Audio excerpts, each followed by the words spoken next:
Traffic is brought to a standstill in Dublin City this afternoon as an estimated 200 firefighters from across Ireland march and protest to highlight their concerns over plans by the Department of Environment to implement a number of changes as part of its Keeping Communities Safe policy.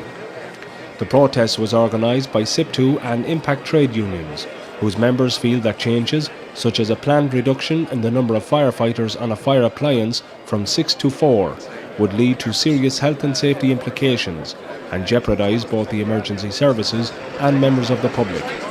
We're taken to the streets today to highlight our concerns in relation to attempts by the Department of the Environment to implement crewing reductions to fire crews without providing the relevant risk assessments and support documentation.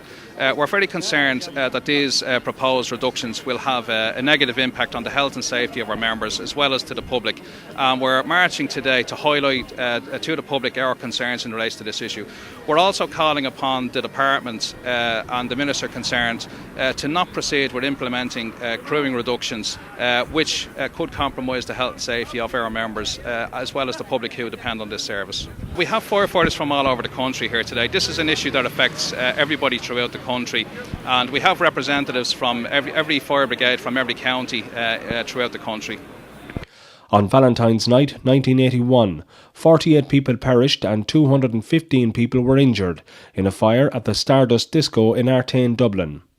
The Stardust Families Committee attended the rally today to support the firefighters and to express their outrage at the planned changes.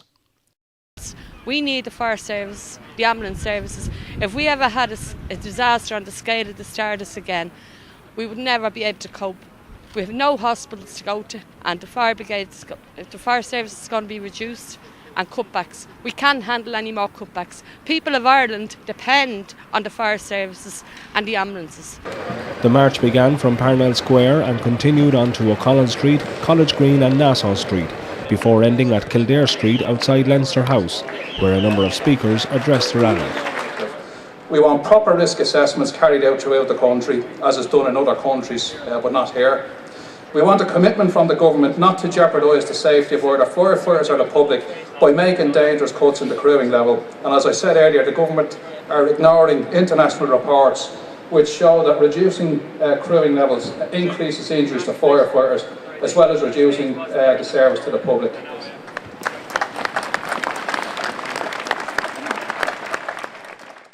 I'm here today in support of this rally against cuts to the fire service nationally.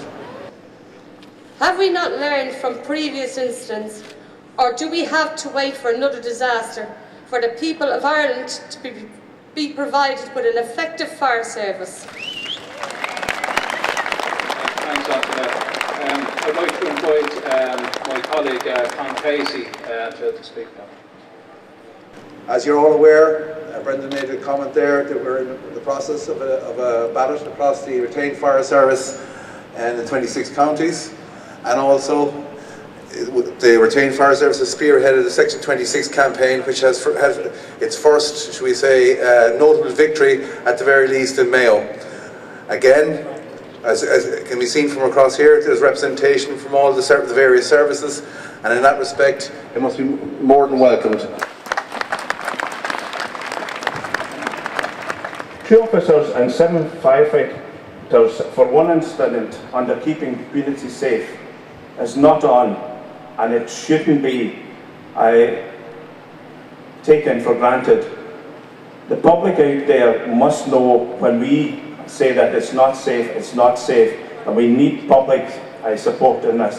And I recommend that the public get behind us. Thanks very much. In a statement, the Department of Environment, Community and Local Government have said that local authority funding for the fire service has been maintained and staffing levels haven't been reduced in the past 4 years.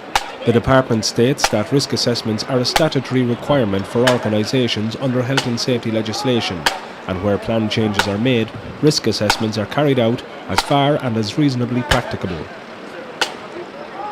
Unions say that if the proposed reduction in crew numbers goes ahead, their members are prepared to ballot for strike action, and that firefighters won't be left beating their own drum without a full crew.